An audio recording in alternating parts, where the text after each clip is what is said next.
بسم اللہ الرحمن الرحیم۔ السلام علیکم ورحمۃ اللہ وبرکاتہ۔ محترم ناظرین و سامعین، میں ہوں محمد غیاث الدین اور آپ دیکھ رہے ہیں مفتی محمد غیاث الدین یوٹیوب چینل۔ ناظرین کرام، آج ہم بات کریں گے قرض اور ہر طرح کے غم و پریشانی سے نجات حاصل کرنے کی مجرب دعا کے بارے میں۔ حضرت ابو امامہ باہلی رضی اللہ تعالی عنہ کو ایک مرتبہ مسجد نبوی میں حضور صلی اللہ علیہ وآلہ وسلم نے نماز کے وقت کے بغیر دیکھا۔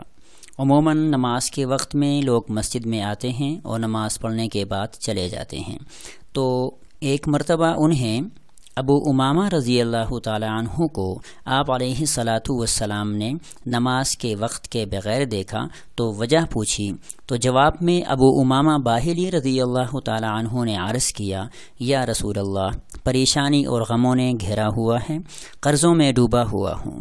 آپ علیہ الصلاۃ والسلام نے فرمایا کہ اے ابو امامہ، آپ کو میں ایک دعا نہ سکھا دوں؟ یہ دعا اگر تم صبح شام پڑھو گے تو تمہارے قرض ادا ہو جائیں گے۔ تو آپ علیہ الصلاۃ والسلام نے ان کو یہ دعا سکھائی اور فرمایا کہ یہ دعا صبح شام پڑھنا، اللہ تعالیٰ تمہارے غموں سے بھی تمہیں نجات عطا کرے گا اور تمہارے قرض بھی ادا ہو جائیں گے۔ اور دعا کے الفاظ یہ ہیں: اللہم انی اعوذ بک من الہم والحزن واعوذ بک من العجز والکسل واعوذ بک من الجبن والبخل واعوذ بک من غلبۃ الدین وقہر الرجال۔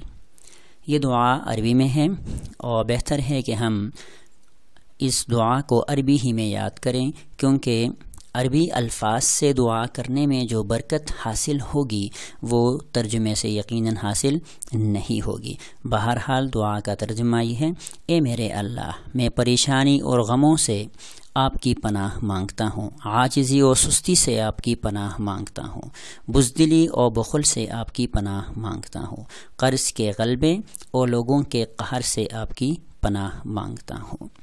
تو یہ مجرب دعا ہے اور قرضوں اور غموں پریشانیوں سے نجات حاصل کرنے سے متعلق۔ اللہ رب العزت عمل کی توفیق عطا فرمائے۔ والسلام علیکم ورحمۃ اللہ وبرکاتہ۔